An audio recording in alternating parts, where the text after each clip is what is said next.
Telugu Desam party కార్యకర్త నాయకుడు డబ్బుల కోసం తగాదా పడి, లంచాల కోసం తగాదా పడి మహిళను వివస్త్ర చేస్తే 2 రోజుల వరకు మీరు యాక్షన్ తీసుకోలేదంటే ఈ ప్రభుత్వం ఏం చేస్తుందని అడుగుతా ఉన్నా.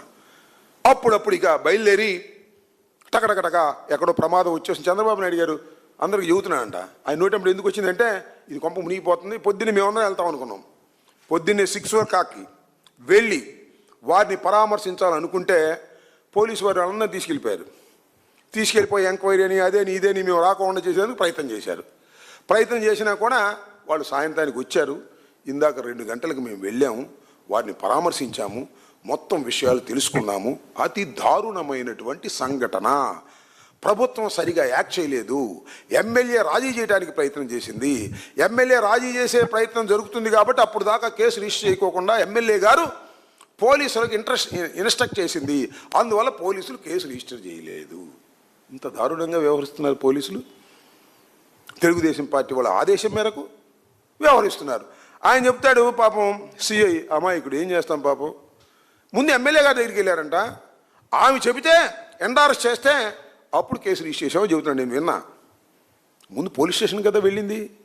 ఎమ్మెల్యే గారి దగ్గరికి ఎందుకు వెళ్ళారు? ఎమ్మెల్యే గారి దగ్గరికి తర్వాత వెళ్ళారు. నువ్వు రిజిస్టర్ చేయకపోతే ఎమ్మెల్యే గారు వాళ్ళని పిలిచి రాజీ చేసి మసిపూసి మారేడుగా చేసి కేసు క్లోజ్ చేద్దాం అనుకున్నారు. ఇంతలో వాళ్ళ కెమెరాలోని విషయాలు బయటకు వచ్చినాయి. బయటకు వచ్చిన తర్వాత కొంప మునిగిపోయే అంశం ఇది. మహిళా సంఘాలన్నీ ముందుకొస్తాయి. వైఎస్ఆర్ కాంగ్రెస్ పార్టీ కూడా వచ్చి దీన్ని ఖండిస్తుంది.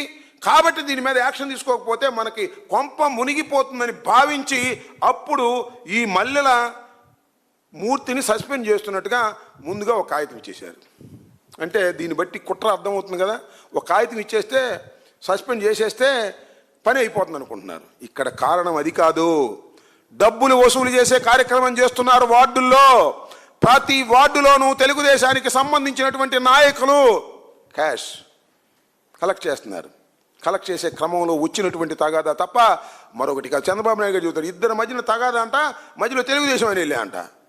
ఎవరైనా తెలుగుదేశం ఆయన ఆ వార్డుకు సంబంధించినటువంటి సెక్రటరీ, మీరు నియమించినటువంటి సెక్రటరీ వెళ్ళి డబ్బులు దందా కార్యక్రమం. ఇది తెలుగుదేశం వాళ్ళు డబ్బులు దందా కార్యక్రమం చేస్తున్న సందర్భంలో వచ్చినటువంటి ఒక తగాదాలో అతన్ని ఎమ్మెల్యే గారు కాపాడడానికి ప్రయత్నం చేసినా కూడా కాపాడలేకపోతే వెలుగులోకి వచ్చినటువంటి కేసే కానీ ఇది వెలుగులోకి రాకోకుండా తొక్కేయాలని ఎంత ప్రయత్నం జరిగిందో మీకు అర్థమవుతూ ఉంటుంది. 15వ తారీఖు అర్ధరాత్రి కేసు ఇస్తే 17వ తారీఖు సాయంత్రం వరకు కూడా ఎవరిని కూడా అరెస్ట్ చేయలేదు. ఎప్పుడైతే సోషల్ మీడియాలో వచ్చిందో, ఎప్పుడైతే సాక్షి మీడియాలో వచ్చిందో, ఎప్పుడైతే వివిధ మీడియాల్లో ఇది ప్రచారం జరిగిందో అప్పుడు ఇక అరెస్ట్ చేయక తప్పనటువంటి పరిస్థితుల్లో అరెస్ట్ చేసి చేతులు దులుపుకోవాలనే ప్రయత్నం చేస్తున్నారు. నెంబర్ 1. నెంబర్ 2, చంద్రబాబు నాయుడు చెబుతున్నాడు అలసత్వంతో వ్యవహరించారంట పోలీసులు, అందువల్ల ట్రాన్స్ఫర్ చేయమన్నారంట. అంటే అలసత్వంలో వ్యవహరిస్తే ట్రాన్స్ఫర్ చేస్తావా అంటే ట్రాన్స్ఫర్ చేస్తే అక్కడ అలసత్వంగా చేయరా?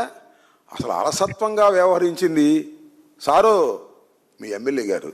పాపం పోలీసుల మీద పడతారు. నాకు తెలుసు అయ్యా, పోలీసులందరికీ మనం చేస్తున్నా చివరికి మీ మీదే పడి తాటికాయి. చంద్రబాబు చేతులు నిలుపుకుంటాడు, ఎమ్మెల్యేలు చేతులు నిలుపుకుంటారు. ఎమ్మెల్యేలు చెప్పినట్టుగా మీరు చేయటం, తర్వాత మీరు బలైపోవటం. ఇవాళ ట్రాన్స్ఫర్ చేస్తారంట. నిజంగా తప్పు చేస్తే ట్రాన్స్ఫర్ చేస్తే ఏమైంది అని చెప్పండి. నిజంగా తప్పు చేస్తే సస్పెండ్ చేయాలా? అయినా సస్పెండ్ కూడా చేసేస్తారు. కానీ ఎమ్మెల్యే గారిని కాపాడే కార్యక్రమాలు చేస్తున్నారు. చెయ్యవలసింది మీరు, మీ తెలుగుదేశం ప్రభుత్వం, మీ తెలుగుదేశం కార్యకర్త, మీ శాసనసభ్యురాలు, మీ హోంమంత్రి. సరే సిగ్గుంటే నిజంగా నేను చెప్తున్నా, ఇవాళ జరుగుతున్నటువంటి సంఘటనలు ఏవైతే ఉన్నాయో, ఒక మహిళని వివస్త్రణ చేసి నడిబజార్లో చేసినటువంటి సంఘటన కానీ, సాయి కృష్ణ లాంటి ఒక వ్యక్తిని దారుణంగా లేకపులో చంపేసిన సంఘటన కానీ, అనేక చోట్ల పోలీసుల యొక్క ఇబ్బందితో ఆత్మహత్యలు చేసుకుంటున్న సందర్భాలు కానీ చూస్తే హోంమంత్రికి సిగ్గు